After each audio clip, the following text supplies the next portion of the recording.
సుమన్ టీవీలో మీ personal and business promotions కోసం కింది నెంబర్కి కాంటాక్ట్ చేయండి. తెలుగు రాష్ట్రాల ప్రజల గుండెల్లో గుబులు పుట్టించే వార్త ఇదే. ఇప్పటికే వరద కష్టాలు వెంటాడి జనజీవనం అస్తవ్యస్తంగా మారిన సమయంలో మరో ముప్పు ముంచుకొస్తోంది. ఏపీ తెలంగాణకు వాతావరణ శాఖ భారీ వర్ష సూచన చేసింది. బంగాళాఖాతంలో అల్పపీడనం ప్రభావంతో మరోసారి నేడు భారీ నుంచి అతి భారీ వర్షాలు కురుస్తాయని వాతావరణ నిపుణులు అంచనా వేస్తున్న పరిస్థితి అయితే కనిపిస్తోంది. ఏపీలోని గోదావరి జిల్లాలతో పాటు విజయవాడలో భారీ వర్షాలు కురుస్తాయని తెలిపారు. ఇప్పటికే పలు జిల్లాల్లో వర్షాలు ప్రారంభమయ్యాయి. రాత్రి 2 గంటల నుంచి విజయవాడలో వర్షం కురుస్తోంది. ఇంకా జల దిగ్బంధాల్లోనే నగరం చిక్కుకుంది. ఇంతలోనే వర్షం బెజవాడ వాసులకు కంటి మీద కురుకు లేకుండా చేస్తోంది. భారీ వర్షాలకు ఇప్పటికే ముంచేసిన కృష్ణా, గుంటూరు జిల్లాలకు వాతావరణ శాఖ ఆరెంజ్ అలర్ట్ ను జారీ చేసింది.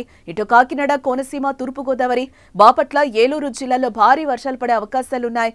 అటు తూర్పు, ఉత్తర తెలంగాణలను భారీ నుంచి అతి భారీ వర్షాలు పడతాయని వాతావరణ శాఖ అంచనా వేస్తోంది. అరేబియా సముద్రం, బంగాళాఖాతం, దక్షిణ భారత్ 3 చోట్ల ద్రోణి వాతావరణం అయితే కొనసాగుతోంది.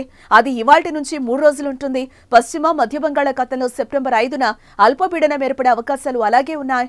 ఈ పరిస్థితుల వల్ల ఈ వారంలో ఆంధ్రప్రదేశ్, తెలంగాణలో తేలికపాటి నుంచి మోస్తరు వర్షాలు చాలా చోట్ల పడతాయి. సెప్టెంబర్ 4 నుంచి 7 వరకు కోస్తా ఆంధ్ర, యానంలో అక్కడక్కడ భారీ వర్షాలు కురుస్తాయని వాతావరణ శాఖ సూచిస్తోంది. అటు ఏపీలో విజయవాడ, తెలంగాణలో ఖమ్మం ఇంకా జల దిగ్బంధంలోనే ఉన్నాయి. ప్రాణాలు అరచేతిలో పెట్టుకుని తిండి తిప్పలు లేక బిక్కుబిక్కుమంటూ గడుపుతున్నారు.